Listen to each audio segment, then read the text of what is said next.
लोकसंघर्ष मोर्चातर्फे जळगाव शहरात हाड मोर्चा यात आला। आदिवासी जमिनीवरील हक्क, घरकुल, मोफत रेशन, आरक्षण, रोजगार आणि ई शिक्षण यांसारख्या विविध मागण्या लवकरात लवकर सोडवण्यात यावे यासाठी आदिवासी बांधव मोठ्या संख्येने मोर्चात सहभागी झाले। पालकमंत्री गुलाबराव पाटील यांनी वादळी पावसामुळे झालेल्या नुकसानीची पाहणी केली। जळगाव तालुक्यातील धानवड, उमाळा, देवरी, दापोरा या गावांना भेटी दिल्या, तसेच अपघातग्रस्त शेतकऱ्याच्या कुटुंबाला देखील भेट दिली। उद्धव सेनेकडून जळगाव जिल्ह्यात नुकत्याच झालेल्या अवकाळी पावसामुळे शेतकऱ्यांचं या पिकांचे मोठे नुकसान झाले आहे।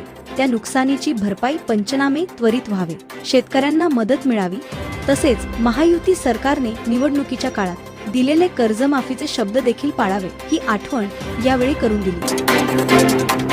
स्पर्धा परीक्षेत यशासाठी आत्मविश्वासासोबत शिस्त आणि सातत्य गरजेचे, ला परिषदेच्या मुख्य कार्यकारी अधिकारी मिनल कर्णवाल यांनी शहरातील जिलेस मैदानाजवळील विद्यानिकेतन शाळेत सुरू करण्यात आलेल्या मोफत अभ्यासिकेत आयोजित मार्गदर्शन कार्यक्रमात सांगितले। शहरातील सम्राट कॉलनी परिसरात हातात तलवार घेऊन दहशत माजवत असलेल्या एका तरुणाला स्थानिक गुन्हे शाखेने अटक केली।